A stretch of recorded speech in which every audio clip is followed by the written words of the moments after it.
ইউক্রেনকে $৫,০০০ কোটি ঋণ দিতে সম্মত হয়েছেন শিল্পোন্নত 7 দেশের জোট G7 এর নেতারা। চলতি বছরের শেষ নাগাদ স্থগিত করা রুশ সম্পদের মুনাফা থেকে এই ঋণ দেওয়া হবে।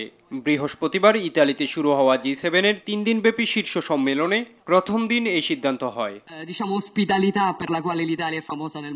গতকাল সম্মেলনে ইউক্রেন যুদ্ধ নিয়ে একটি বিশেষ অধিবেশন অনুষ্ঠিত হয়। এতে G7 এর সদস্য না হয়েও ইউক্রেনের প্রেসিডেন্ট ভলোদিমির জেলেনস্কিকে আমন্ত্রণ জানানো হয়েছিল।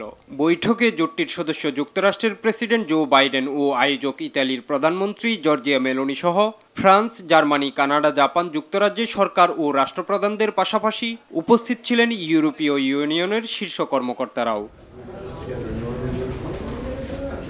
ইউক্রেনকে সহায়তার এ ঘোষণায় উপস্থিত সব দেশের নেতাদের ধন্যবাদ জানান জেলেনস্কি। এই বৈঠক থেকে ইউক্রেনের প্রতিরক্ষা ও পুনর্গঠনের বিষয়ে গুরুত্বপূর্ণ সিদ্ধান্ত হবে বলেও জানান তিনি। It is very important for all Ukrainians and for all Europeans to know 2022 সালে ইউক্রেন যুদ্ধ শুরু হওয়ার পর G7 ভুক্ত দেশগুলোই এখন পর্যন্ত প্রায় $30,000 কোটি সমমূল্যের রুশ তহবিল ও সম্পদ স্থগিত করা হয়েছে। এসব তহবিল ও সম্পদের মুনাফাকে ভিত্তি করেই ইউক্রেনকে বহু বছর মেয়াদী ঋণ দেওয়ার পরিকল্পনা করে G7।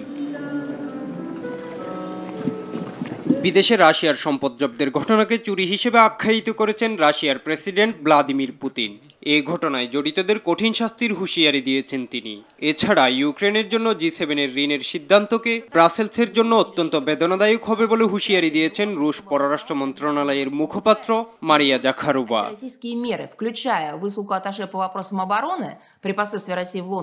ইমরান হুসাইন, RTV।